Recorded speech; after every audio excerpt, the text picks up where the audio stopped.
Estou feliz e animado também, porque terça-feira, 19h30, 7h30 da noite, começa o nosso Tadel de terça-feira, né? Bênção, por eu já tenho ido em tantos Tadéis, fui lá em Santarém, em Fortaleza, em Marília, é bênção. Gente, eu estou muito animado com esse Tadel de terça-feira, então, espero você, então, na terça-feira, às 19h30 aqui. Amém? Graças a Deus. Nós estamos estudando as lições da nossa apostila de discipulado. Então tem uma apostila para o discipulador e para o discípulo. E nós estamos estudando então aquelas lições. Muita gente já comprou, muita gente já tem aí. Se você quiser trazer aos cultos, tem gente até abrindo já ali a apostila. É muito bom que você traga, que assim você acompanha. É claro que aqui não dá para fazer letra por letra, folha por folha, mas nós estamos acompanhando a apostila. Vamos colocar o nosso versículo chave do discipulado, né, que está ali no nosso banner, que é Mateus 28, 19 e 20. Portanto, ide, fazei discípulos de todas as nações, batizando-os em nome do Pai e do Filho e do Espírito Santo, ensinando-os a guardar todas as coisas que eu vos tenho mandado. E eis que eu estou convosco todos os dias até a consumação dos séculos. Amém. Ordem do Senhor Jesus, e é maravilhoso fazer o que o Senhor Jesus manda, porque Ele é um Pai amoroso, sabe o que é melhor para nós. Quando Ele dá uma ordem, Ele não dá uma ordem para nos prejudicar, Ele não dá uma ordem para nos castigar, Ele não dá uma ordem para a gente ficar pesado com aquela ordem. Ele dá aquela ordem porque Ele sabe que quando a gente cumpre a vontade dEle, a gente está cumprindo uma vontade que é boa, que é perfeita e é agradável. Fazer a vontade do Pai é agradável, não é um peso. E por isso nós estamos aqui para aprender sobre a nova aliança, que é a lição número 3, você que está aí com a sua apostila, lição número 3, que é sobre a nova aliança. E no meio de tantas ordens que Jesus nos deu, tem duas ordenanças que são muito importantes na nova aliança, que são as ordenanças do batismo e da ceia do Senhor. Então hoje nós vamos aprender. Você está preparado para ouvir a palavra de Deus? Está preparado?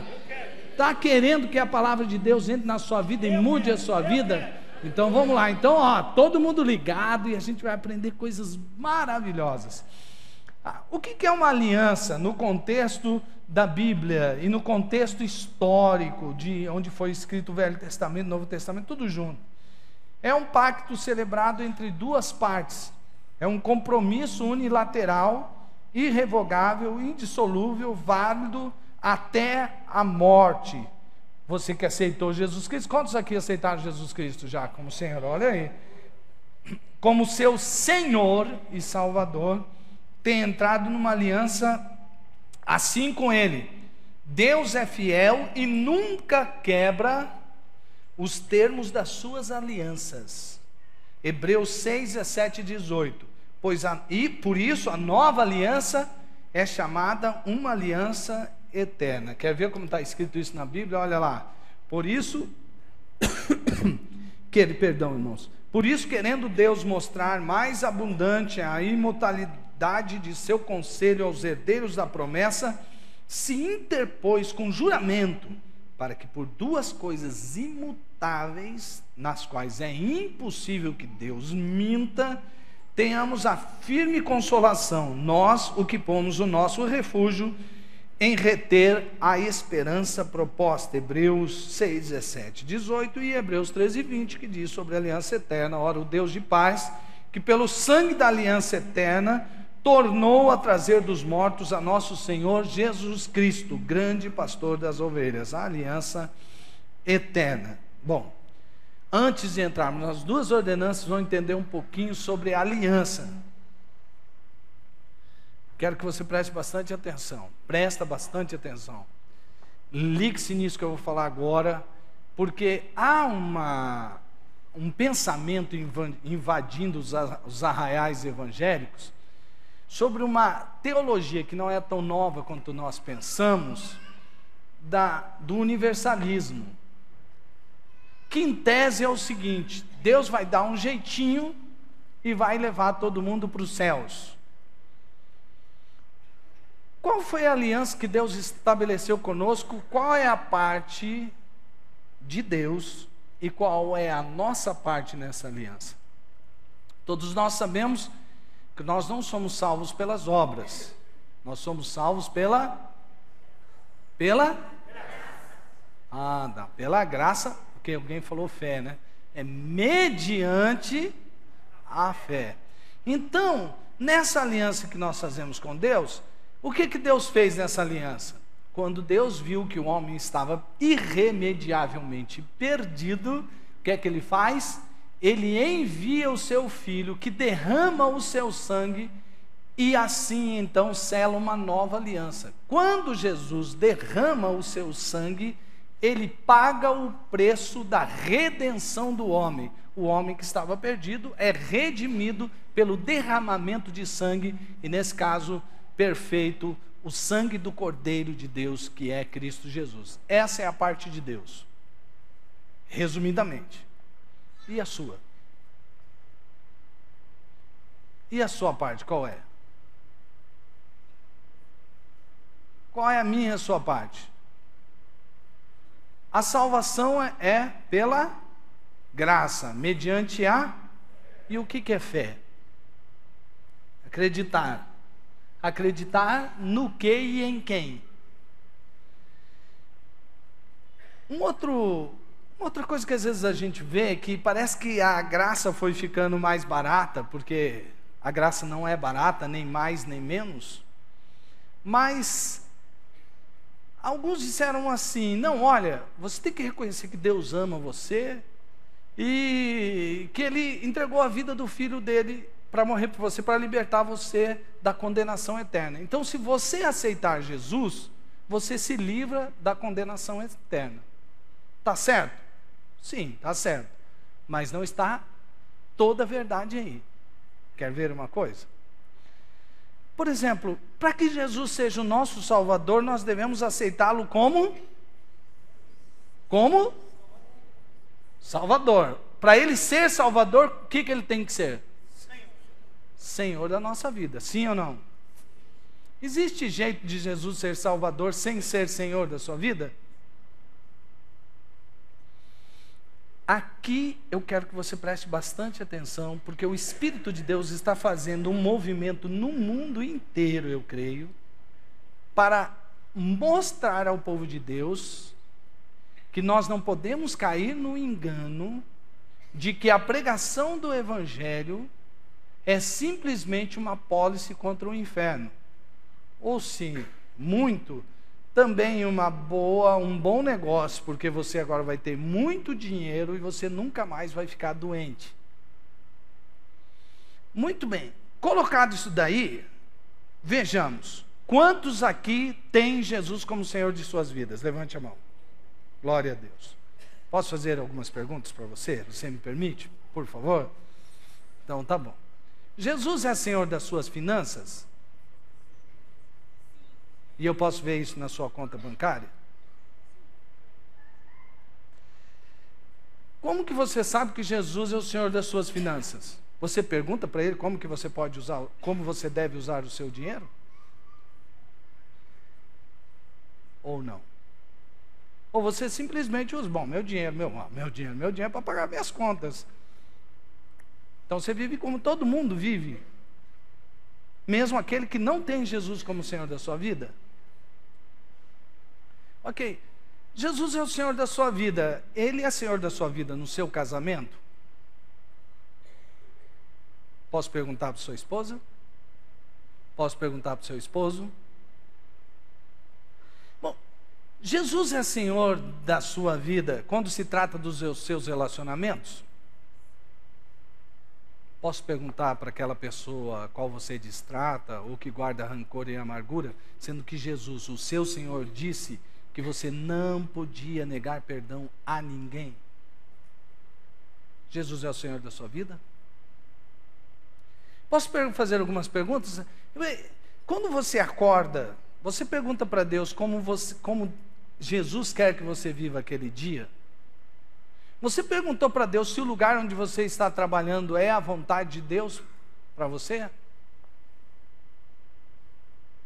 Você perguntou para Deus se essa pessoa com a qual você quer se casar é a pessoa que Deus já aprovou para você? Você perguntou se esse concurso que você está pretendendo fazer e está estudando e você pede todo dia para Deus, Deus faz eu passar nesse concurso, é a vontade de Deus? Ou Deus funciona mais ou menos como o gênio da lâmpada, você esfrega, ele aparece, 3 pedidos para hoje. Posso fazer uma pergunta para você? Se Jesus é o Senhor da sua vida, a sua oração está mais dizendo para Deus o que Ele tem que fazer, ou você colocando tudo diante de Deus para ver o que Ele quer que você faça diante daquilo que você está colocando diante dEle? Porque é diferente. Se não é um abençoa meu pai, abençoa minha mãe, abençoa minha esposa, abençoa minhas filhas, abençoa minha mãe, abençoa meu pai, abençoa o papagaio, abençoa meu cachorrinho, não pode, abençoa, abençoa, abençoa, e você mandando Deus falando, mandando um monte de coisa. Jesus é o Senhor da sua vida? Esse rapaz ali, ó, que está na câmera, é o Tiago. E aí surgiu uma não pequena dúvida na célula, né, Tiago? Então a pergunta foi assim, sabe por quê? A gente entra em crise, tem hora. Todos nós sabemos que a salvação acontece em um ato. Nós, bons batistas bíblicos. E é verdade. O pastor William Frederick John Clark, foi o meu tutor, assim, quando eu fiz faculdade teológica. Ele disse assim, a salvação é um ato e um processo. As duas coisas, ela acontece num tempo e continua sendo processada. Eu sou salvo e continuo sendo salvo. Muito bem, aí eles perguntaram lá na célula, bom, o que eu faço para ter Jesus? Creio, então ele falou para mim assim, então pergunta para mim se eu creio que Jesus é o Senhor salvo. Creio, então pronto. Agora eu sou salvo. Sim, é salvo. Acabou, é o ato. E agora eu posso fazer o que eu quiser? Eu sou salvo, agora eu posso fazer o que eu quiser e aí... Não, aí é que está a nossa confusão. Espera aí, volta o Blu-ray. Não é mais nem DVD, né, gente? Agora é TV de 4K. Agora, olha só, volta um pouquinho. O que você falou? Que Jesus, para ser seu Salvador, ele tem que ser o Senhor. Então, quando Jesus entra na sua vida, agora você é livre para fazer tudo o que Jesus quer que você faça. Essa é a verdadeira liberdade. Antes, você era escravo de si mesmo. E nem de si mesmo, porque na verdade você era controlado pelo mundo e pelo diabo.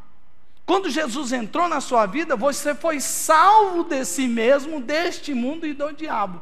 Por isso que Paulo diz que nós vencemos o mundo, o diabo e a carne. Você é livre para fazer a vontade do seu Senhor? Ou você ainda está preso nas suas próprias vontades? Dizendo, bom, agora já que Jesus me livrou do inferno mesmo, eu vou fazer tudo o que eu quero. Não tem, é antagônico, não pode ser assim. Você foi salvo para fazer a vontade de Jesus. Agora, pega o microfone, por favor, pastor Gilson, meu amado discipulador, chega aqui comigo. Pastor Gilson, ele me contou, e a gente estava ali, e a gente estava falando muito, isso é muito sério, né, meu pai? E ele estava falando sobre a seriedade, só que eu não tive tanta ousadia no culto das 17, mas o Espírito que falou comigo, falou com ele. Ele disse, não, eu acho que nós precisamos ir um pouco. E ele contou uma experiência de John Wesley. E ele falou, eu creio que nós devemos fazer um apelo. Que tal nós falarmos isso agora e fazermos este apelo agora? Irmãos, de tempo em tempo, assim como nós nos enganamos em qualquer área da vida, nós cometemos enganos na nossa interpretação da palavra de Deus. Isso fica muito claro no Antigo Testamento, quando aquele povo que no aspecto ritual era tão sério, tão dedicado, ouve do próprio Deus a seguinte palavra, olha, por favor, parem com o culto. Eu não quero mais o sacrifício de vocês, porque isso me irrita. Eu não suporto mais. Porque dos lábios eu ouço o que é correto. Vocês falam bem de mim e da minha aliança, mas a vida de vocês, o coração de vocês está totalmente longe de mim. Então, quando nós entregamos ao Senhor a nossa vida e o recebemos como Salvador, nós nos equivocamos entendendo que Ele é Salvador e nós ganhamos então uma apólice de seguro contra o fogo do inferno, mas vamos tomar as nossas próprias decisões da nossa vida. Não é assim, porque Ele é Senhor, e Ele diz que não estará com Ele quem não obedecê-lo. Então não é só Jesus ser Salvador, ou Ele é Salvador e Senhor imediatamente, ou Ele não é Salvador. É um engano religioso. Se alguém acha que por fazer uma declaração verbal, eu reconheço que sou pecador, eu reconheço que em Cristo está a salvação, e eu dou a minha vida para Ele, eu estou dizendo não. Eu dou a minha vida para Ele pôr no céu, mas eu dou a minha vida para o domínio dEle, para Ele ser Senhor da minha vida, e então Ele controla a minha vida. John Wesley, eu creio que é o maior nome entre os metodistas. O metodismo nasceu com John Wesley. Ele era um teólogo, ele estudava a Bíblia desde menino. A sua mãe o educava tanto, a ele e ao seu irmão Charles, que com 12 anos liam a Bíblia no original. E eles conversavam com a língua latina para conhecer o conteúdo da Bíblia. Mesmo assim, ele com o coração entregue a Deus, a piedade, sendo instruído, ele não tinha certeza de vida eterna, mas tendo piedade na prática da sua vida, tendo a Escritura, ele entendeu que a vida cristã era um processo para garantir a salvação. E ele teve contato com homens e mulheres que trabalhavam em pequenos grupos, os morávios. E ele ficou intrigado e impressionado, porque eles diziam que a partir do momento que eles entregaram a vida ao Senhor Jesus, imediatamente eles foram justificados e ganharam o presente da vida eterna, e por isso seguiam a Jesus. Aquilo era novo para ele, embora fosse um pastor. Estamos dizendo do universalismo, porque a teologia vai mudando de tempo em tempo, e engano entra na vida da igreja. E muitos pregadores estão dizendo: olha, Deus é tão bondoso que Ele vai com certeza ter misericórdia e vai levar todo mundo para o céu. Um completo despropósito, porque a cruz de Cristo é vã. Você acha que Deus daria o seu filho para morrer, para no final falar assim: olha, se você recebeu ou não, tanto faz, eu sou tão amoroso que eu vou levar você para o céu? É um absurdo bíblico.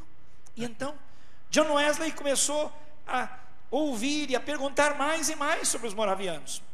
Aquilo o atingiu de tal maneira que ele começou a ter dúvida da sua própria fé. E é aí que eu falei com o pastor Ronaldo: dentro da igreja, talvez muitos sejam como eu, Gilson Breder, que nasci no lar cristão, criei sempre na Bíblia, sempre tive o temor de Deus, conheci a história bíblica, mas eu não tinha certeza de vida eterna. Eu não tinha tido uma experiência de entrega da minha vida a Jesus. Isso veio acontecer depois de eu ser membro da igreja. Com John Wesley foi assim. Ele começou a ficar tão inquieto que ele, rigoroso como ele era e metódico, daí vem o metodismo, ele começou a fazer entrevistas com pessoas em Londres para ver se de fato várias pessoas diziam: olha, eu entreguei minha vida para Jesus e eu já tenho certeza da vida eterna, porque a salvação é um ato, sem deixar de ser um processo. Amém. E John Wesley estava pensando mais no processo, mas a salvação é um ato que transforma uma pessoa, como Paulo foi transformado no caminho de Damasco. Entregou e imediatamente disse: Senhor, Senhor. Quem é Senhor? Eu sou Cristo a quem tu persegues. Então John Wesley ganhou consciência de que a religião e o conhecimento bíblico e o próprio temor de Deus não eram suficientes. E um dia, ouvindo os morávios numa reunião de grupo pequeno, numa célula, eles estavam lendo a epístola aos Romanos, que falava justamente da justificação que Deus faz em favor da pessoa que crê pela fé em nome de Jesus. E naquele momento ele disse que sentiu um fogo dentro do coração dele. E a partir daquele momento ele fez uma entrega, apesar de ser pastor, apesar de ser teólogo, ali nascia a experiência da transformação de John Wesley, e isso mudou a vida de uma nação, a Inglaterra. Glórias a Deus. Então é isso. Pode ser que aqui haja hoje pessoas que são membros da igreja, talvez até líderes, mas não têm certeza de vida eterna. Queria dizer que o seu dia chegou em nome de Jesus. Amém. Glória a Deus. Esse é um apelo para o seu coração. Você pode tomar essa atitude agora de entregar a sua vida para Jesus, porque essa é a verdadeira aliança. Não tem aliança com Deus fora disso. Isso é a palavra de Deus. Não adianta a gente pregar um outro tipo de evangelho. Essa é a nova aliança. Senão, Jesus Cristo morreu para quê? Tem sentido, significado a morte de Jesus. Então, essa é a aliança feita em Cristo Jesus. Essa é a parte de Deus e essa é a nossa parte. E você que faz parte da nova aliança, tem muitas ordenanças, tem muitas ordens de Jesus, mas duas ordenanças bem específicas, que é o batismo e a ceia. Então, o que é o batismo? O batismo nas águas representa o sepultamento de uma pessoa que morreu junto com Jesus espiritualmente. Quando você recebe Jesus, você morre para a vida velha e nasce de novo para uma vida nova. A saber, veja os versículos.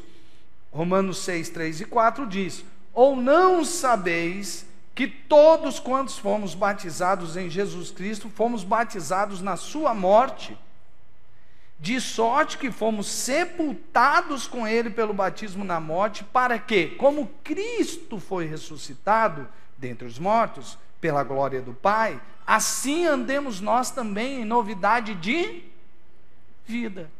E veja só a seguir, 2 Coríntios 5,17, que é tão lido nos batismos, assim que se alguém está em Cristo, nova criatura é. As coisas velhas já se passaram, eis que tudo se fez novo. Viu? Percebe? Batismo é um símbolo do que já aconteceu. Quando a pessoa mergulha, ela diz: eu já morri para a minha velha natureza, para os meus desejos. Eu morri para mim mesmo, eu morri para a minha velha vida. E quando ele sai das águas, está dizendo: eu estou ressuscitando em Cristo para uma nova vida nele. Aleluia. Olha que lindo que é o batismo. Olha que lindo que é o batismo. Mas se alguém perguntasse para você: ah não, e batismo salva? O que você diria? Sim ou não? Batismo salva, sim ou não? Olha só o que ensina a nossa apostila. O batismo nas águas não tem poder em si mesmo para salvar ninguém. Somos salvos pela graça, mediante a fé. Efésios 2, 8, 9, nós vamos ler esse texto daqui a pouco. Uma vez que a pessoa já foi salva, está qualificada para o batismo. Vamos ler isso também. Veja só, primeiro texto citado: porque pela graça sois salvos por meio da fé, e isso não vem de vós, é dom de Deus. Agora veja esse homem que foi batizado. Olha só, veja. E indo eles caminhando, chegaram ao pé de alguma água, e disse o eunuco: eis aqui água, que impede que eu seja batizado? E disse Filipe: é lícito, se crês de todo o coração. E respondendo ele disse: creio que Jesus Cristo é o Filho de Deus. Atos 8, 36, 37. Percebe que o batismo é uma ação contínua ao ato de crer em Jesus como seu Senhor e Salvador. E este homem, depois de ter entregue a sua vida para Jesus, logo depois diz assim: ó, aqui tem água, o que me impede de ser batizado? Amados, há hoje uma corrente que diz assim: Cristo sim, igreja não. Tem um rapper que canta junto com o Fernandinho que diz que é a ideia do cão. Igreja, Jesus sim, igreja não, é a ideia do cão. E é verdade. Veja bem, como é que você pode dizer que Jesus Cristo é o Senhor e não se batizar, se foi uma ordem de Jesus que você está dizendo que é o seu Senhor, que mandou você batizar? Por isso, com todo amor, eu quero exortar você que vem aqui frequentemente, diz que tem entregue sua vida para Jesus e não é batizado, você está em desobediência à palavra de Jesus, que você diz que é o seu Senhor. Se Jesus é o seu Senhor, você tem que obedecê-lo, se batizando e entrando nessa comunidade de amor para viver aquilo que Jesus quer que nós vivamos juntos. Porque Jesus tem um projeto para você, Jesus tem um projeto para mim, e esse projeto é para todos. Não é os meus sonhos, não, o meu sonho não bate com o seu, você não. O projeto de Jesus é para o corpo, é para a comunidade, e ele tem algo para dizer a você que você tem que realizar. Deus tem um projeto para a sua vida. Quando você se batiza, você então entra naquele testemunho público de que você faz parte do corpo de Cristo. Então aí nós temos a ideia do batismo. Olha só, ali é o batistério. Quando nós vemos pessoas se batizando aqui, a gente não vê eles dando testemunho, agora eu vou batizar, e quando eu sair dessa água eu sou salvo e sou uma nova pessoa.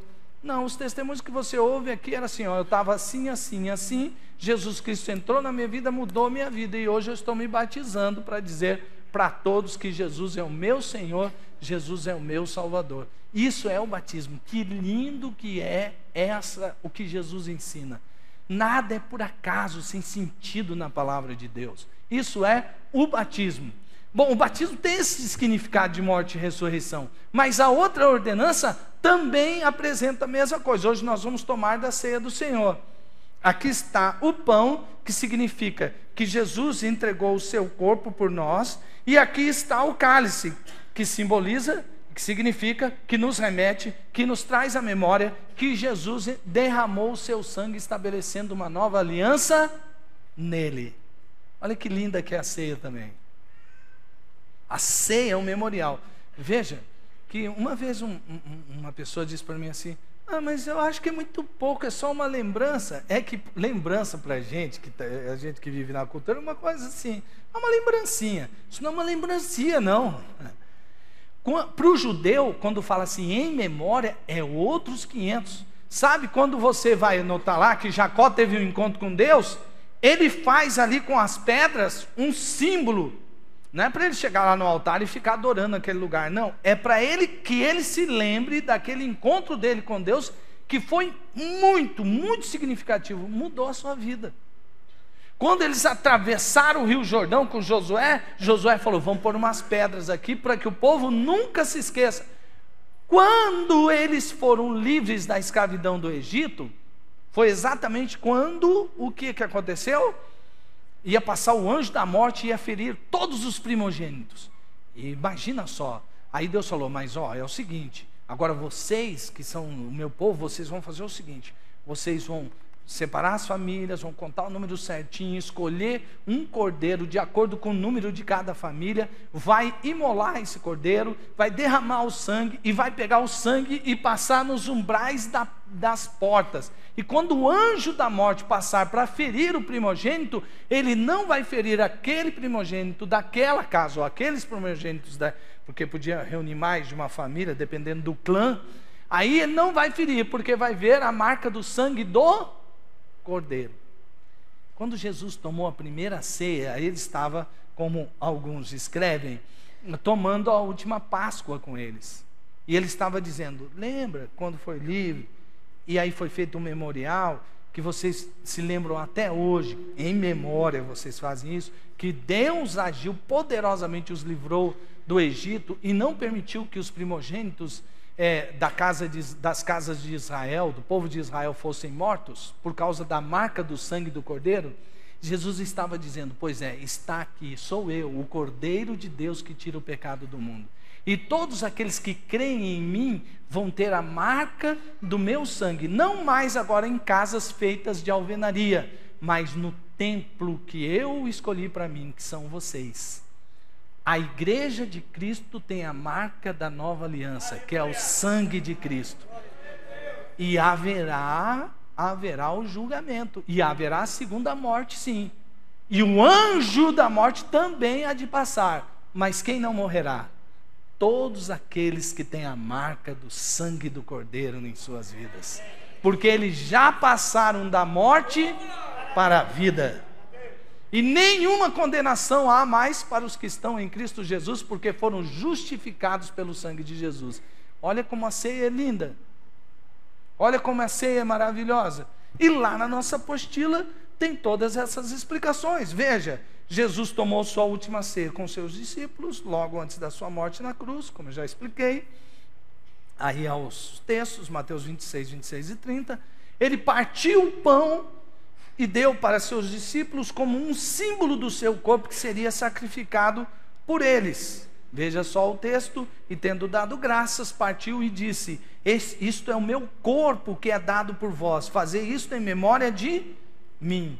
Então, a ordenança da ceia é isto. Ele também tomou o cálice dizendo: este cálice é a nova aliança no meu sangue, fazei isso todas as vezes que o beberdes em memória de mim. 1 Coríntios 11, 25. O que nós estamos fazendo na ceia? Paulo estava falando aos Coríntios e ele disse assim, que nós devemos ter isso como memorial. Para quê? Na ceia estamos sempre lembrando a morte do Senhor e anunciando que Ele voltará. Porque todas as vezes que beberdes este pão, que comerdes este pão e beberdes este cálice, anunciais a morte do Senhor até que venha. 1 Coríntios 11, 26. Deus nunca terceirizou o seu serviço, né? Quando o homem pecou lá no jardim do Éden, ele disse: não, eu mesmo vou enviar o meu filho, porque a promessa a Eva, que nasceria da mulher, aquele que pisaria a cabeça da serpente, se referia a Jesus. E agora Jesus, a Bíblia está dizendo, e Paulo está lembrando, que esse mesmo Deus enviou, e o próprio Deus se encarnou e morreu por nós lá na cruz. E esse próprio Deus que morreu lá na cruz voltará para nos buscar. E Ele não vai falar: anjo, busca o pessoal e põe eles aí nas casas que eu preparei. A Bíblia diz que a igreja de Deus se encontrará com Jesus nos ares. Primeiramente, aqueles que já morreram ressuscitarão e sairão de suas sepulturas e se encontrarão. E depois, os que estiverem vivos, conforme o apóstolo Paulo. Que coisa linda! Nós estamos lembrando isso, a nossa vida não termina aqui. Essa coisa de ficar tão apegado às coisas dessa terra não tem nada a ver para nós. A gente achar que tudo é só: minha felicidade está ligada se eu ganhar muito dinheiro, se eu fizer a faculdade dos meus sonhos, se eu trabalhar no trabalho dos meus sonhos. Deixa Deus sonhar os seus sonhos, sabe por quê? O sonho que você tem é muito pequenininho, porque Deus tem para você. O diabo sempre quer jogar na sua cabeça que Deus, cuidado, você entrega para esse Deus, eu não sei o que esse Deus vai fazer com você, já pensou? Não sei não, hein? Não, Deus é amoroso, Ele tem um plano de paz para você. Agora, onde você estiver, o que vale mais não são as coisas deste mundo, mas é a presença de Deus na sua vida. Isso é o que você tem de mais rico. Quer você esteja aqui ou passando um grande perigo por anunciar o Evangelho a um lugar muito perigoso para os pregadores do Evangelho de Cristo, não importa, você vai ser feliz. Porque não é feliz aquele que tem muito dinheiro. Porque tem muita gente que tem muito dinheiro e não é feliz. Tem muita gente que é de sucesso, mas não é feliz. Tem muita gente que ficou muito famoso e morre de overdose, de depressão. Mas aqueles que têm Jesus, onde eles estão, eles têm uma plena convicção de que já tem tudo o que precisa. Sabe por quê? Tudo que você precisa, você já tem. É Jesus. Ele que nos preenche. Veja só, a ordenança da ceia é isso. E nós devemos nos tomar uma posição muito séria, porque isso aqui não é brincadeira, gente. Teve uma igreja lá no Novo Testamento que estava brincando com a ceia. E Paulo estava falando assim: você está pensando que isso é brincadeira? Olha só, na nossa apostila está escrito assim: você deve ter uma consciência limpa, com um coração aberto para Deus. Peça perdão por qualquer pecado que o Espírito Santo traga à sua consciência, em especial no seu relacionamento com seus irmãos, pois somos o corpo de Cristo. Agora, com muita atenção, cuidado, porque isso é uma advertência muito séria, leiamos esses textos. Veja, portanto, 1 Coríntios 11, 27 e 28. Qualquer que comer este pão ou beber o cálice do Senhor indignamente, será culpado do corpo e do sangue do Senhor. Parou para prestar atenção? Examine-se, pois, o homem a si mesmo, e assim coma este pão e beba deste cálice. Porque o que come e bebe indignamente, come e bebe para sua própria condenação, não discernindo o que não discerne. Veja lá. E o que é não discernir o corpo do Senhor? Veja. Por causa disto, há entre vós muitos fracos e doentes, e muitos que dormem. Porque se nós nos julgássemos a nós mesmos, não seríamos julgados. Mas quando somos julgados, somos repreendidos pelo Senhor, para não sermos condenados com o mundo. Aqui há uma advertência seríssima. Se alguém toma da ceia indignamente, é como se fizesse parte da multidão que está gritando assim: crucifica-o, crucifica-o, crucifica-o. Sabe por quê? A ceia é muito séria para você tomá-la de qualquer maneira.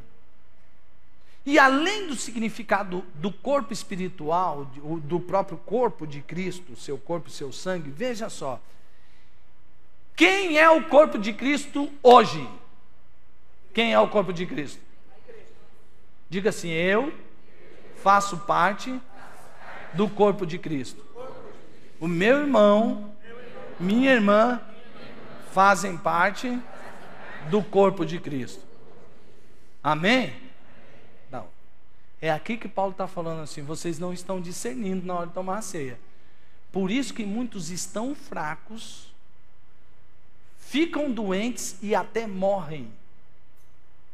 Parece que ele está alertando aqui que há uma somatização de uma doença que vira morte. Somatiza no corpo que adoece e morre.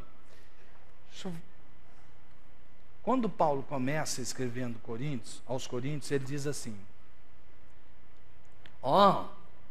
vocês dizem assim, alguns de vocês dizem assim, um grupo da igreja diz assim: eu sou de Paulo, eu sou de Apolo. Um outro grupo chega e diz assim: eu sou de Cefas, ou seja, Pedro. Aí o outro diz assim: eu sou de Paulo. E aí ele faz uma pergunta: Apolo, Pedro ou Paulo, algum deles morreu por vocês?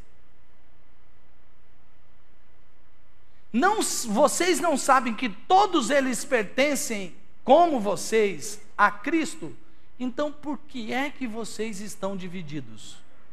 E aí ele começa, e fala, e vai conversando durante a epístola toda, que há um grande câncer na igreja dos Coríntios, que eles se afastaram da verdade e estão criando faccionismo, como se eles estivessem dilacerando o corpo de Cristo.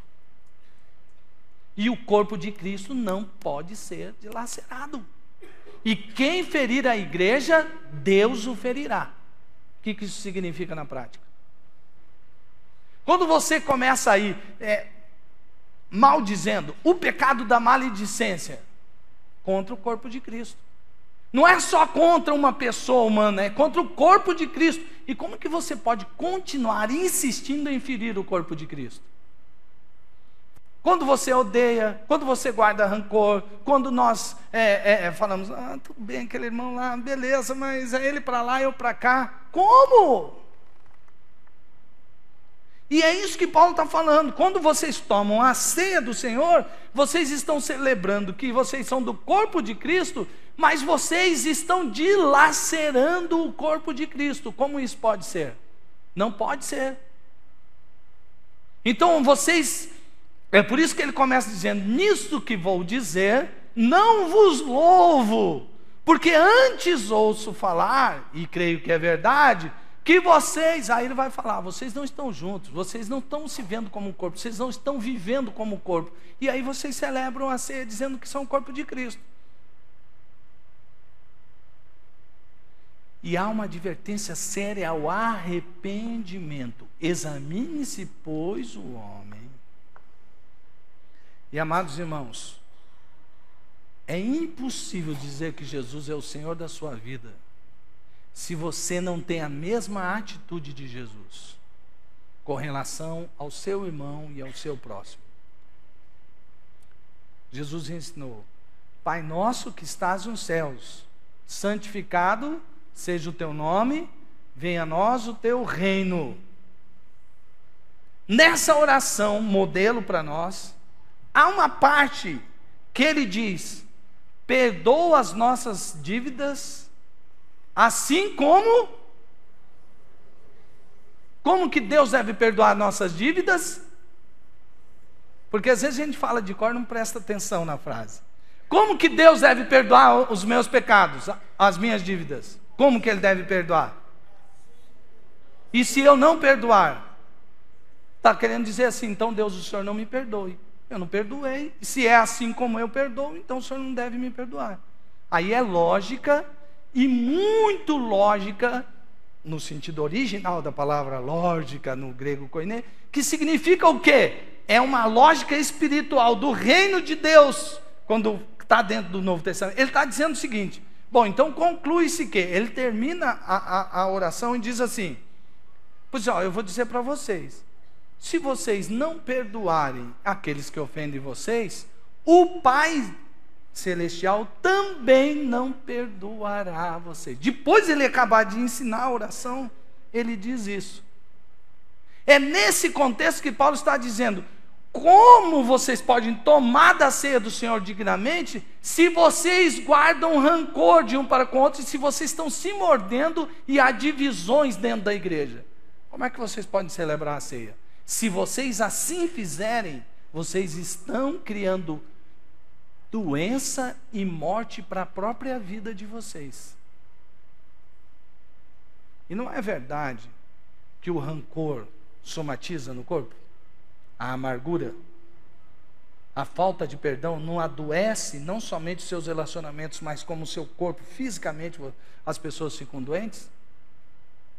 Isso já não é mais só uma coisa que se prega na igreja. Esses dias eu vi um tempo atrás, eu vi um médico dando aula como as pessoas somatizam isso, e ele era um cardiologista.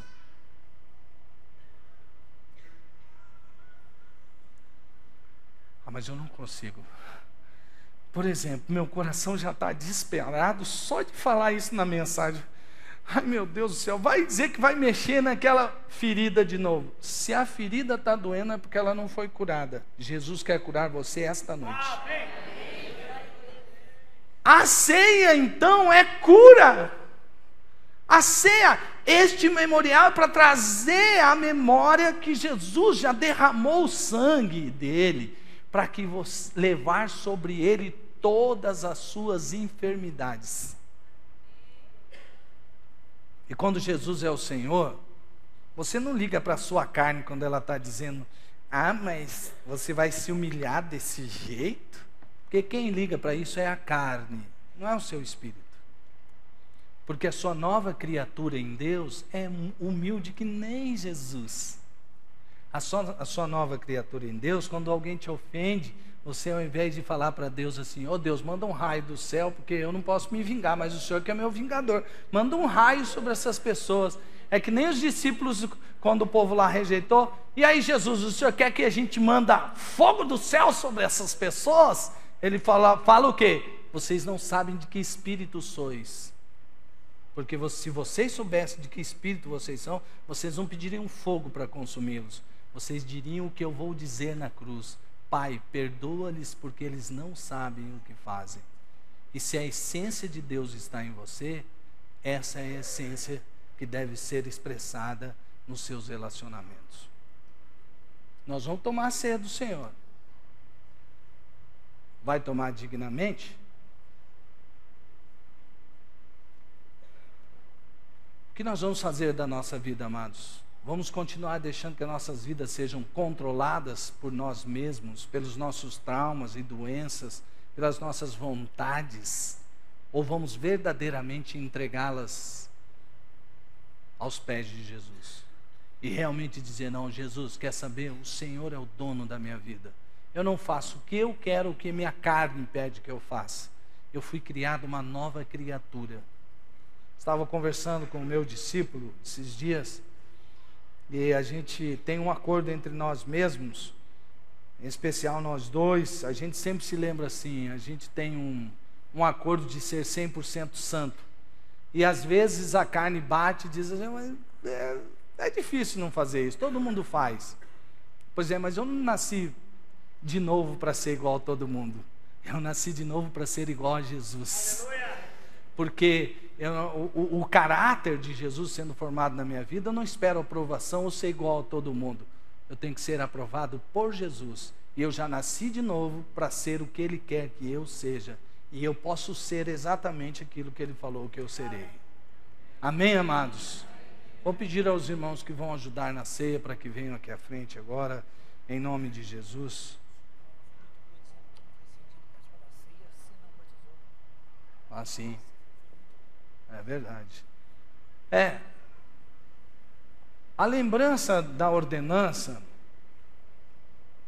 é que quem deve participar da ceia?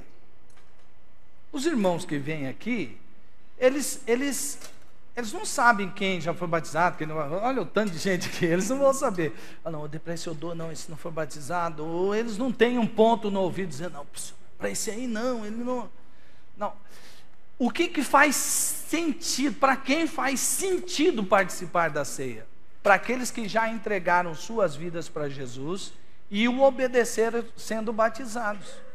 Para quem não entregou sua vida para Jesus ainda e não foi batizado, não tem sentido nenhum participar da ceia, porque a ceia não tem significado ainda para a sua vida.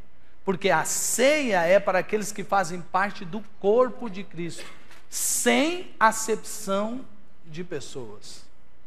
Por isso, amado e amada de Deus, ouça agora a palavra de Deus. Os irmãos vão sair daqui a pouco, ora de olho aberto, porque senão tem algumas pessoas que começam a orar antes de receber, a pessoa passa e ele não viu, né? Então, hora de olho aberto primeiro. Assim que você, desde agora, começa a examinar a si mesmo com a ajuda do Espírito Santo de Deus. Não é uma simples introspecção, é mais do que isso. É permitir que o Espírito Santo sonde o seu coração, para que você tome da ceia do Senhor dignamente. Você pode fazer isso agora? Então comece a orar, comece a buscar a Deus e comece a pedir ao Espírito Santo de Deus que sonde o seu coração. Nós vamos cantar e em nome de Jesus os irmãos vão distribuir os elementos.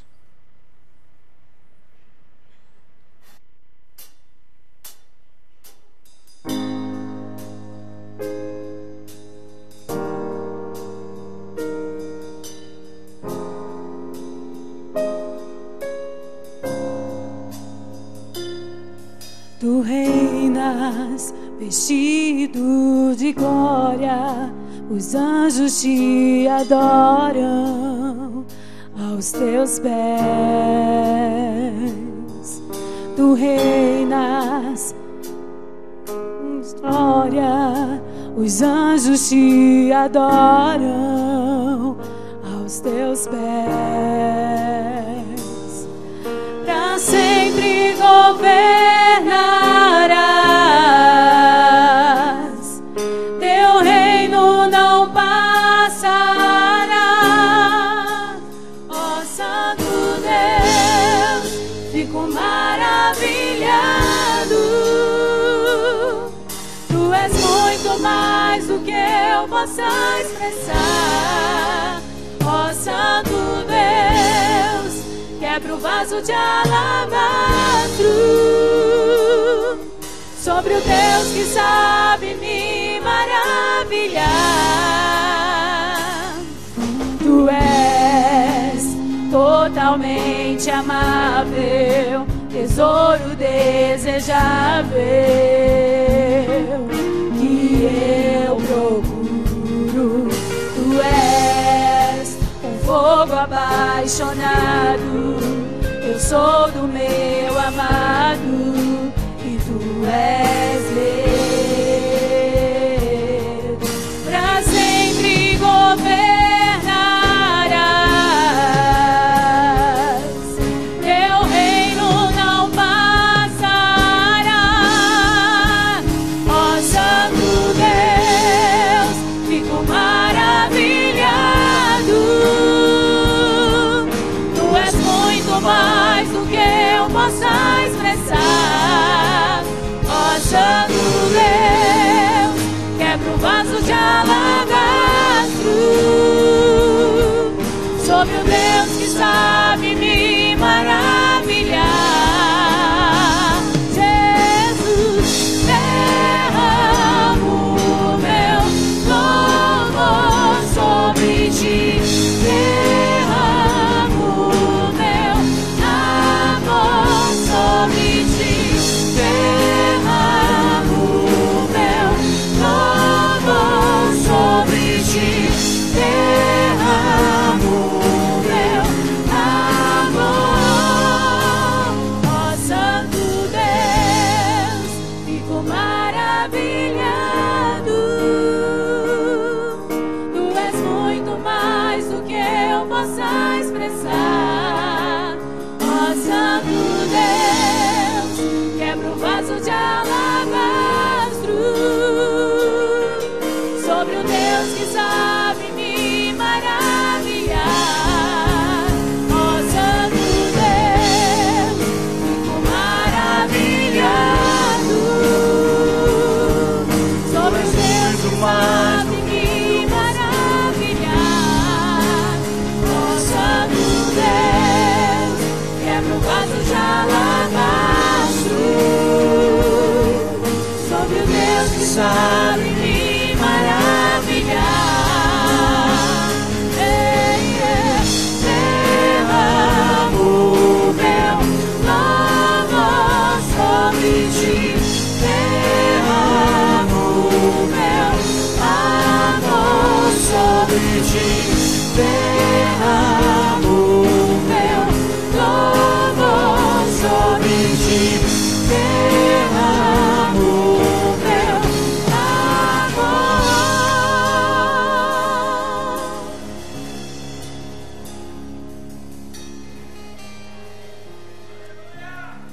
Jesus é maravilhoso. E eu fico maravilhado, amados irmãos. Quem que podia inventar um negócio? Porque às vezes é uma religião inventa. Pensa bem alguém inventar tudo isso. Não, é de Deus. E amados e amadas de Deus, você está prestes a tomar a ceia do Senhor junto com o corpo de Cristo. Aqui há todo um significado e um sentido. Nós estamos no sobrenatural da igreja de Cristo, porque nós somos o corpo de Cristo. Isso não é natural, isso não é humano, isso não é da carne, isso é do Espírito de Deus. Todos devem tomar a ceia do Senhor, todos aqueles que já entregaram suas vidas para Ele, todos aqueles que já se batizaram. Não deve haver nenhum tipo de acepção de pessoas. Então agora, você que está aí e está meditando, lembre-se sempre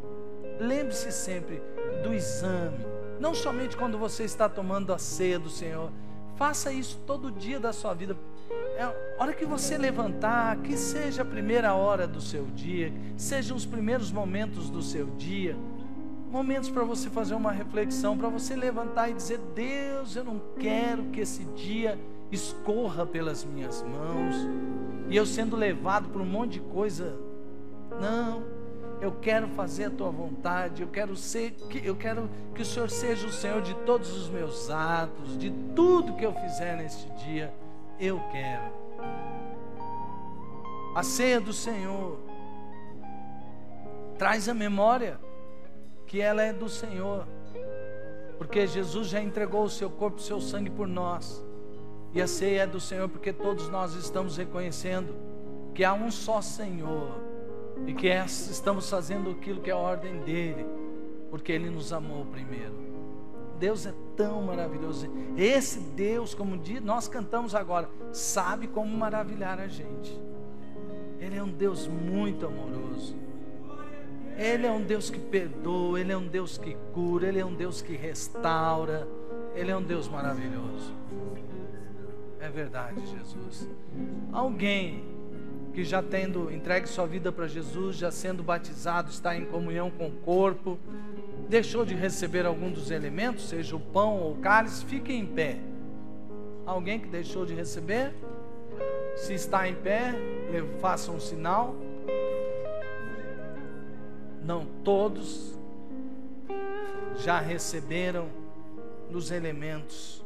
Sim, porque Jesus nos ensinou assim. Ele deixou escrito: na noite em que ele haveria de ser traído, ele chamou os seus discípulos e tomou da ceia.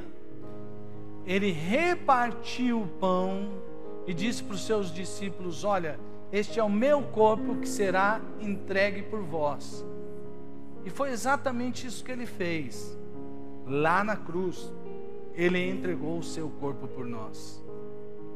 Imediatamente ele toma o cálice e ele dá aos seus discípulos, e todos estão, ele diz assim: vejam só, isto aqui representa, significa, eu vou avisar a vocês o que vai acontecer. Lá na cruz eu vou derramar o meu sangue, e esse sangue vai redimir a todos os que creem, vai redimir a todos os seus pecados, e vai levá-los de volta para Deus. Mas sabe, quando nós tomamos do cálice, nós lembramos não somente que com o derramamento de sangue, Jesus apenas não quebrou a inimizade que havia entre nós e Deus, principalmente porque quando nós voltamos para Deus, todas as demais coisas acontecem. Mas Paulo também diz que ele derrubou a inimizade de um povo contra o outro povo, e de todos os povos ele fez um povo só, que agora é o povo de Deus. Então agora, queria convidar você a tomar do pão, e nós vamos cumprir agora a ordem do nosso Senhor e Salvador Jesus Cristo. Conforme a ordem de Jesus, comamos do pão.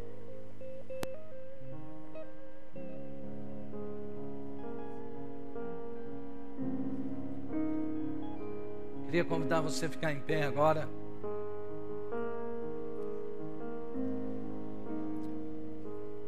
Nesse sangue há poder, amém? No sangue derramado, que agora é simbolizado por este cálice, há poder, amém? E nós somos um no corpo de Cristo, amém? Então, troque o cálice com o seu irmão e diga assim: você é o corpo de Cristo. Troque com mais um e agora diz: nós somos o corpo de Cristo. Glória a Deus. E agora troque com mais alguém e diga assim: somos um. Amém. Glória a Deus. Louvado seja o nome do Senhor Jesus. Nós somos um em Cristo Jesus. Amém, irmãos? Amém, irmãos? Glória a Deus. Então, seguindo a ordem do nosso Senhor e Salvador Jesus Cristo, tomemos do cálice do Senhor.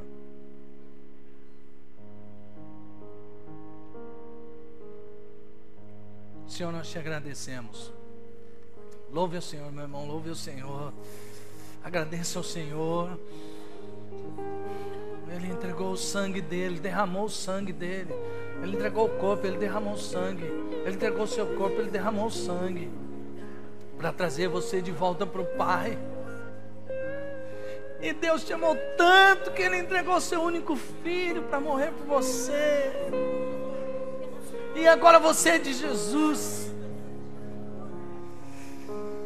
O sangue de Jesus. Aleluia, Senhor.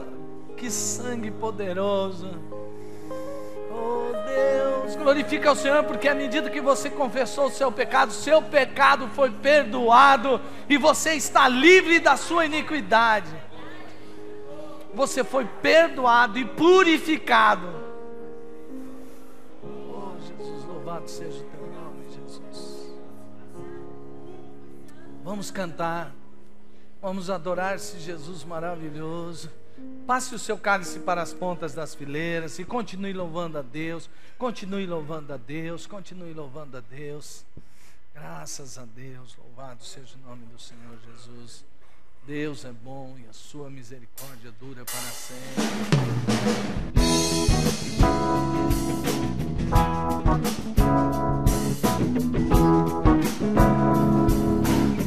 Olha como você ficou, ó.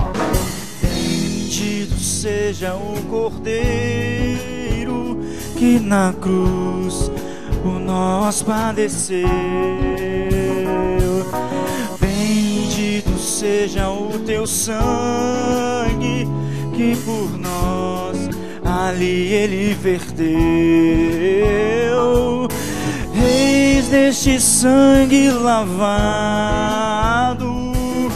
com roupas que tão alvas são, os pecadores remidos, que perante o seu Deus já estão. Algo mais que a neve, algo mais que a neve, mais que a neve, se neste sangue lavado, mais algo que a neve serei.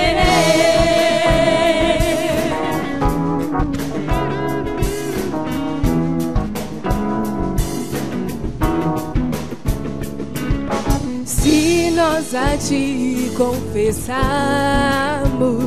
e seguimos na tua luz, tu não somente perdoas, purificas também, ó Jesus.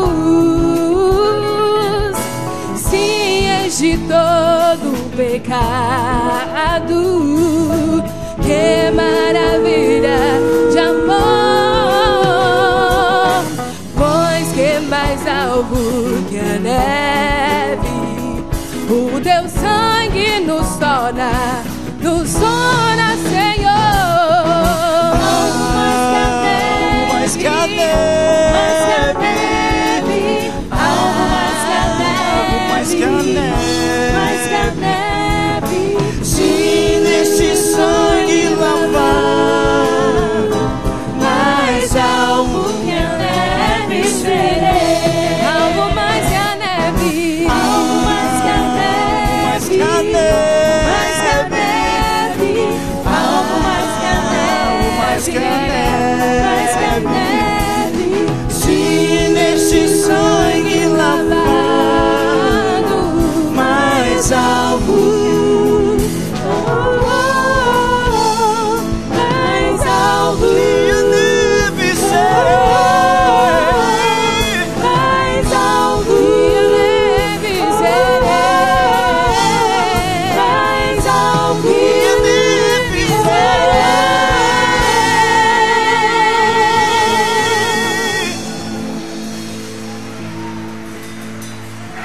Glória a Deus!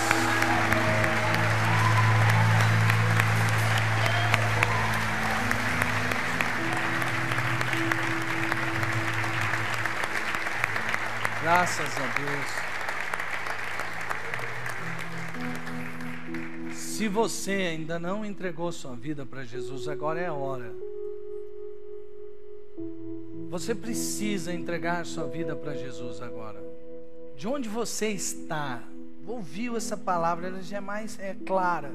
Você não quer entregar sua vida para Jesus? Levante sua mão. Quantos aqui querem entregar suas vidas para Jesus? Ainda não fizeram isso conscientemente, mas querem fazer agora com um simples gesto. Levante sua mão e diga assim: eu quero entregar minha vida para Jesus. Quem será o primeiro a fazer isso? Levante sua mão e diga: sim, eu quero que Jesus seja o dono da minha vida. Eu não quero mais que Jesus fique de lado, fique fora. Eu não quero mais que o meu minha carne continue comandando. Eu quero agora que Jesus venha e tome o controle da minha vida. Há alguém aqui que o Espírito Santo está falando, eu sei. Há pessoas com as quais o Espírito Santo está falando. E você quer entregar a sua vida para Jesus. Então agora, em nome de Jesus, levante a sua mão e entregue sua vida para Ele. Quantos vão fazer isso? Eu sei que o Espírito está falando. Levante a sua mão. Vamos nos assentar, meus irmãos, para que eu possa perceber melhor. Continue intercedendo. Continue intercedendo. Continue intercedendo. Isso aqui não é obra humana, de convencimento humano, de filosofia humana. A obra de alguém entregar sua vida para Jesus é do Espírito Santo de Deus. Vale a pena continuar do jeito que você está? Vale a pena continuar controlando sua vida? Você tem certeza de salvação? Não basta ser religioso. Não é esse o apelo de Deus para o seu coração, você mudar de religião, não. É mudar de Senhor. Você sair do controle da sua vida e entregar a sua vida para Jesus. Você já fez isso? Não basta ser membro de qualquer igreja. É o fato de você entregar a sua vida para Jesus e Ele realmente ser o Senhor da sua vida. Essa é a nossa parte na aliança. Quantos estão aqui nesta noite e querem entregar suas vidas ao Senhor Jesus, a quem o Espírito está ministrando? Levante a sua mão agora, em nome de Jesus. Quem vai fazer isso? Levante sua mão, Deus abençoe você. Pode abaixar. Há mais alguém que quer entregar sua vida para Jesus? Levante a sua mão, diga assim: eu quero. Lembra de Wesley, que o pastor Gilson falou? Gente, Wesley, desde criancinha, com 12 anos, ler a Bíblia no original com a sua família. Sabia muito ele, não é? Mas depois ele descobriu que não bastava ser um religioso, era preciso entregar sua vida para Jesus. Ouça a voz de Deus.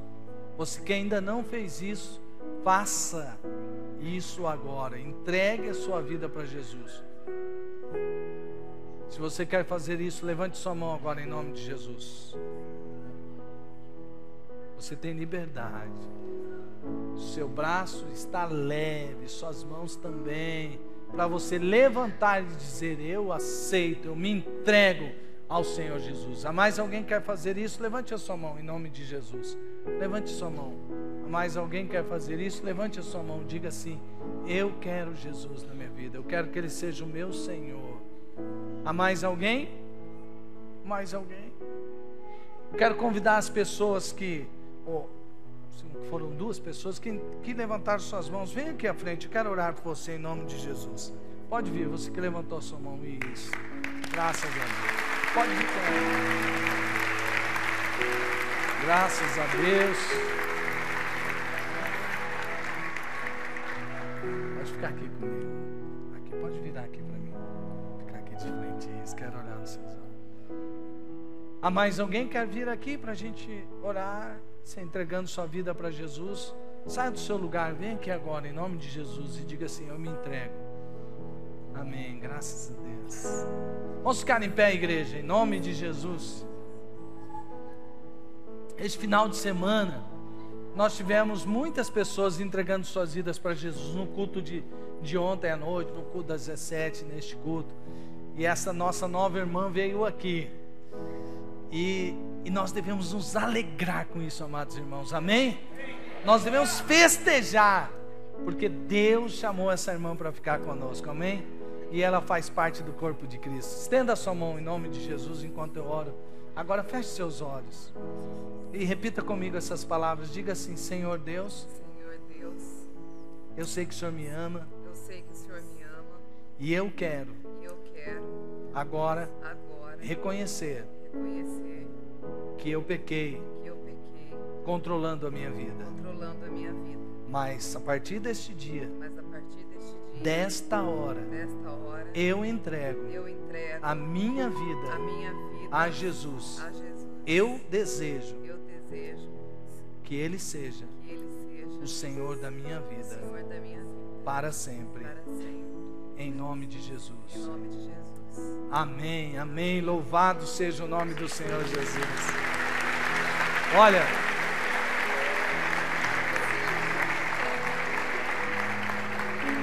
bom, e agora? E agora essa revistinha tem algumas lições para você fazer. As pessoas vão ajudar, alguns irmãos vão ajudar, né? para você fazer essa revistinha e ajudar você nessa sua nova caminhada. Então eu pedi para que você preencha essa ficha e aí você pode entregar para nós. Nós vamos ajudar você nessa sua nova caminhada. Deus te abençoe. Parabéns pela sua decisão em nome de Jesus. Graças a Deus. Vamos aplaudir mais uma vez o Senhor Jesus pela obra que Ele está fazendo. Graças a Deus. Jesus é muito maravilhoso. Igreja de Deus, me diga, Jesus é muito lindo e amoroso, sim ou não? Sim. Então dá um glória a Jesus. Glória a Jesus é Deus, sim ou não? Sim. Então diga assim, Jesus é Deus. Amém? Ele venceu a morte, Ele ressuscitou e Ele está vivo. Amém, amados irmãos? Mas eu sei que você tem dificuldades e problemas. Talvez você tenha uma doença que está incomodando, e a sua família tem sofrido tanto por essa doença. Talvez seja uma dificuldade financeira. Deus quer ajudar você. Deus quer abençoar a sua vida. Talvez seja um problema de relacionamento. Está tão difícil lá na sua família, está tão difícil lá no casamento, ou de repente no casamento do seu filho, da sua filha, e agora você quer interceder, e você quer que um milagre seja feito. Então eu queria que você saísse, você que quer colocar a sua dificuldade diante de Deus, o pastor Gilson vai vir aqui, vai orar por você. Sai do seu lugar agora e vamos orar, e Deus vai operar um milagre. Deus já tem operado tantos milagres, irmãos. Ainda ontem no culto de sábado, eu vi uma mãe contando uma doença séria que o filho tinha, e ele foi curado milagrosamente. Aleluia. E ela fez todos os exames, e os exames deram, olha, seu filho está curado. Deus é maravilhoso. Deus pode fazer o impossível. Amém? Amém.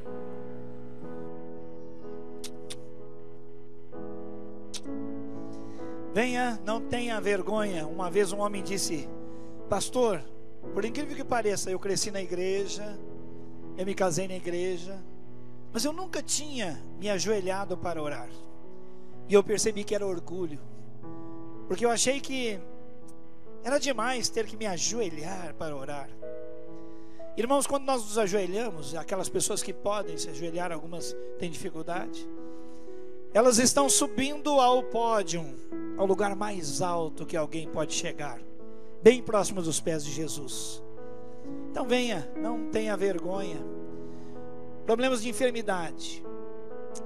O texto nos apresentado nesta noite disse: olha, por causa de ignorarem o pecado referente à igreja, aos relacionamentos, por não discernirem bem o corpo de Cristo, há alguns entre vós que estão fracos e doentes, e alguns morreram. O pastor Ronaldo já explicou. Há pessoas que estão doentes por pecado, têm pecado diante de Deus e por isso estão doentes. Sai de um médico, entram no outro, não há saída, não há diagnóstico, não tem remédio. É enfermidade que se deriva do pecado. Há outras enfermidades que não são assim. São como as enfermidades de Jó. Jó era homem justo, temente a Deus e se desviava do mal. E ele apresentava continuamente sacrifício pelos seus filhos, intercedendo por eles, para que eles não ofendessem a santidade de Deus. E Deus permitiu que Satanás tocasse a sua mão nele, levando a uma terrível enfermidade. Era um propósito de Deus. Muitas pessoas estão doentes e não devem se culpar, porque tem, pelo Espírito de Deus, chegado à condição de não discernirem pecado. Pode ser uma prova, e Deus quer ser glorificado no meio dessa prova. Há pessoas que perdem tudo, e Jó, quando perdeu tudo e todos, seus parentes, filhos, filhas, genros, noras, bens, ele disse: Deus deu, Deus tomou, bendito seja o nome do Senhor. Há pessoas que estão passando por provas, têm perdas, estão quebrando na empresa e devem ter consciência de que é Deus quem dá, Deus quem tira, Deus que é soberano. E Deus tem me levantado nessa noite para interceder por essas coisas, porque eu creio que o Espírito Santo vai fazer maravilhas aqui hoje. Eu tenho convicção que pessoas serão curadas na mente, na alma, no espírito. Pessoas serão curadas na sua carne, porque Deus é amoroso. E eu quero que Deus, pela sua misericórdia, ouça o clamor que nós fazemos. Há pessoas que estão com problemas de relacionamento muito sério e precisam pedir perdão, e o Espírito Santo está dizendo: você não será perdoado por Deus se não perdoar as pessoas. Jesus ensinou muito claramente isso. E nós vamos orar agora. Nós vamos colocar a nossa vida no altar do Senhor. Nós vamos pedir misericórdia.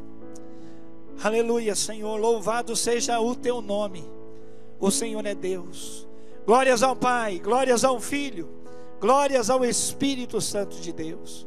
Nós estamos nos ajoelhando agora, Senhor, para dizer que a nossa causa é muito importante, que nós não temos competência, que nós não temos condições, que nós não temos capacidade, poder, experiência suficientes para cuidar de nós mesmos. Por isso estamos dobrando os nossos joelhos diante daquele que é todo poderoso, que é Jeová Rafá, Deus que cura. Então nós pedimos, Pai, no nome de Jesus, que a tua palavra seja cumprida. E nós, em obediência à tua palavra, ordenamos as enfermidades que batam em retirada no nome de Jesus. Que as enfermidades saiam, sejam retiradas, que a saúde seja devolvida às pessoas no nome do Senhor Jesus. Pai, nós oramos também confessando o nosso pecado, o vício, oh Deus, os enganos do nosso coração. Colocamos diante de ti, papai. Nós temos nos enganado a nós próprios. A tua palavra diz que nós, quando ouvimos e não obedecemos a tua palavra, nós somos enganados. Nós não queremos, Pai, viver enganados. Então livra-nos de todo engano, todo espírito de engano saia em nome de Jesus. Pai, nós queremos pedir, interceder por pessoas que estão com causas na justiça e as gavetas estão trancafiadas, as sentenças não saem. Ó Deus, tem misericórdia, libera a sentença de muitas pessoas aqui. Pai, portas de emprego, novos negócios, situações que estão no dia a dia dos teus filhos, especialmente daqueles que têm confiado no Senhor, têm investido na tua obra missionária. Faz algo novo para a tua glória em nome de Jesus. Senhor, nós pedimos que casamentos agora sejam sacudidos, sejam abençoados, que haja perdão entre esposo e esposa, marido e mulher, filhos e filhas, irmãos e irmãs, pais e filhos, filhos e pais. Oh Deus, líderes e liderados, Senhor, faz algo muito grande, chefes, subordinados. Oh Deus, no nome de Jesus nós clamamos que o Senhor faça algo sobrenatural, poderoso. Pai, esta é a hora que o teu Espírito tem que agir.